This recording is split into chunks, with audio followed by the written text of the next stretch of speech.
Grabe sa kakulitan ang mga Ola. Ganun talaga yun. Siyempre, nangutang ka, di ba? Di kukulitin ka sa singilan, di po ba? Kamukha na lamang nito, no?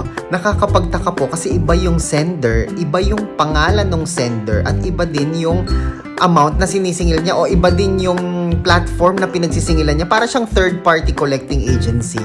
Parang ganun siya eh. Si Acotech, no? Check nyo nga. Ito po guys yung mga messages niya, oh. Ayan no, may yung message galing sa Acotech. Sino kaya tong si Acotech? Di ba normally kapag kung kanino ka nang hiram o nag-loan, lalabas dyan yung pangalan nila nung pinanghiraman mo. Pero eto, ang lumalabas, Acotech. Di ba? Sino tech? Ikaw tech? Di ba? Ayan o, tapos Decibel Sense yung pangalan ng platform. Sabi niya na-deposit na daw, tapos sumunod na message niya nung Sabado, sabi niya yung order daw na 2,077, ito yung bayarin.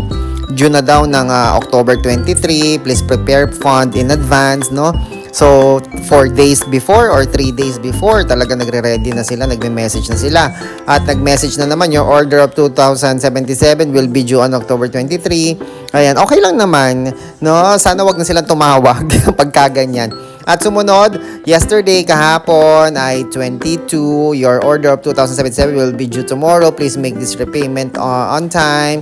Your order of 2,000, paulit-ulit, Decibel Sense, your order of ay, walang tigil. O, ganyan. Congratulations, your order has been successfully repaid. If you need funds, please withdraw again. Withdraw again. Akala mo may deposit ka, no?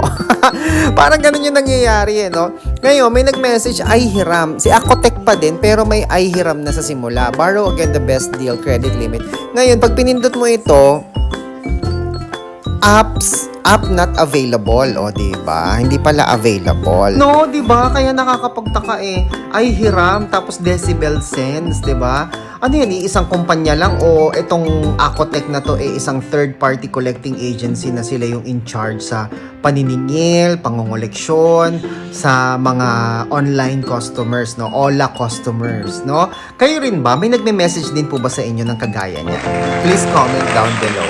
Ako po si Chico. Enjoy the rest of the day and God bless po.